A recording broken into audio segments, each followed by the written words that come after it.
বিসমিল্লাহির রহমানির রহিম। আসসালামু আলাইকুম। স্বাগতম আমার উড়ন করে আপনাদের সবাইকে। আপনারা কেমন আছেন? কেমন আছেন? হ্যাঁ, আমার ছেলেও চায় সে ভয়েস দিতে, তাই সে জিজ্ঞেস করছে আপনারা সবাই কেমন আছেন। আজকে কোনো রান্না না, যদি অন্য রান্না ছিল ওগুলো আমি ভিডিও নেই। এটা একটা নাস্তা, মানে আমরা পুলি পিঠার মতো করে বানাচ্ছি। এটা আমার ছেলেরা যেহেতু মোমো খেতে পছন্দ করে, তো মোমো অনেক রকম শেপ দিয়ে বানানো যায়। তো আমি যেহেতু অনেক দিন রেখে ডিপ ফ্রিজে রেখে তারপর ওদেরকে টিফিন দিই বা বাসার অন্য কেউ আসলে বা আমরা নিজেরাও নাস্তা করে খাই, এজন্য আমি যেই এটা আছে মেকার দিয়ে ওটা দিয়ে মানে পুলি পিঠার সাইজ করে ওটা করে নিই। তো প্রথমে একটা মুরগি সিদ্ধ করে নেওয়া হয়েছে, আর এই কাজটা একেবারে সকালবেলা যখন আমাদের রান্নার কাজ করা হয়েছিল ওই সময় এটা রেডি করা হয়েছে।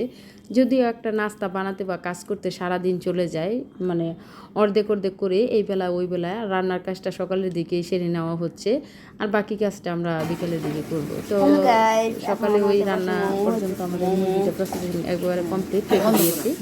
এখন আসরের পরে আমি রান্না করে এসেছি। এই কাজটা যেহেতু আমার করতে হবে, আম্মু আমাকে বলেছে কিছু চালের গুঁড়ার সাথে আমি যেন চেলে নেই। তো চালের গুঁড়াগুলো যেহেতু ডিপে ছিল যেন গুটি না হয়, আর গুটি হলে ভালো হবে না, রুটিগুলো ছিঁড়ে যাবে করার সময়। এজন্য আমি এগুলো চেলে নিয়েছি, লবণ দিয়ে আমি সুন্দর করে এগুলো মাখিয়ে দিয়েছি। তো আম্মু পারফেক্টলি পানির মাপ জানে, ওই কাজটা আবার আমি পারি না, ওই কাজটা আম্মু করে দিয়েছে। আর সবসময় আম্মু গরম কাজটা করে, কিন্তু আজকে আমার কপালে জুটেছে গরম কাজটা, তাই হাতে কষ্ট হচ্ছে যেহেতু আমার ছেলেরা খাবে প্লাস আমরা সবাই খাবো, যেহেতু মরিচ দিয়ে ঝাল করে বানানো হয়েছে। তো ওই ডলাডলি কাজটা মোটামুটি কাজটা আমি নিজেই করেছি, আর আম্মু বসেছিল।